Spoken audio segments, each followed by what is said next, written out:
ही उस्ताद जेके आहिनि उहे 4 सालनि खां त ख़िदमतूं ॾियनि पिया, पर एहतिजाज बि वॾे अरसे खां कंदा था अचनि, बार बार कंदा था अचनि पिया।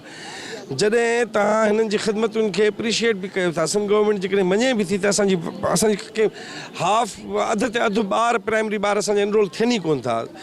जॾहिं विरहाङो थियो त पाकिस्तान जे अंदरि तालीम जो शरह ख़्वानगी या तालीम जो सैकड़ो सिंध में सभिनी खां वधीक हो।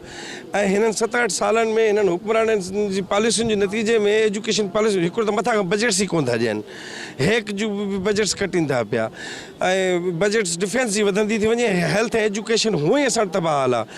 मथां पोइ जॾहिं असांजी प्राइमरी एजुकेशन तबाह हाल आहे, अधु ते अधु ॿार इनरोल कोन था थियनि। हिननि वरी इनरोलमेंट बि वधाई आहे, इदारा बि बहितर कया आहिनि, तालीम बि बहितर ॾिनी आहे, एप्रिशिएट सिंध गवर्नमेंट बि करे थी, आलमी इदारा बि कनि था, त हिननि खे रेगुलर छो नथा कयो अदा?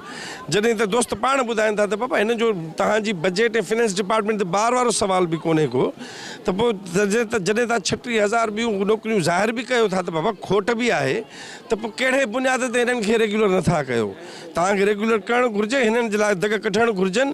ऐं अॻु में बि हाणे छा आहे त दोस्त ॿुधाइनि था त कीअं वज़ीर तालीम जे बयान जेको आहे सो बदनीयती ते मुबनी आहे, ऐं उहो जेको आहे सो कंहिं फ़ैसिले कोर्ट जे फ़ैसिले जे आड़ में लिखनि था, जेको अहिड़ो फ़ैसिलो कराची कोर्ट जो बि अहिड़ो कोन्हे, हाई कोर्ट जो, हैदराबाद हाई कोर्ट जो फ़ैसिलो हिन जे हक़ में अची चुको आहे।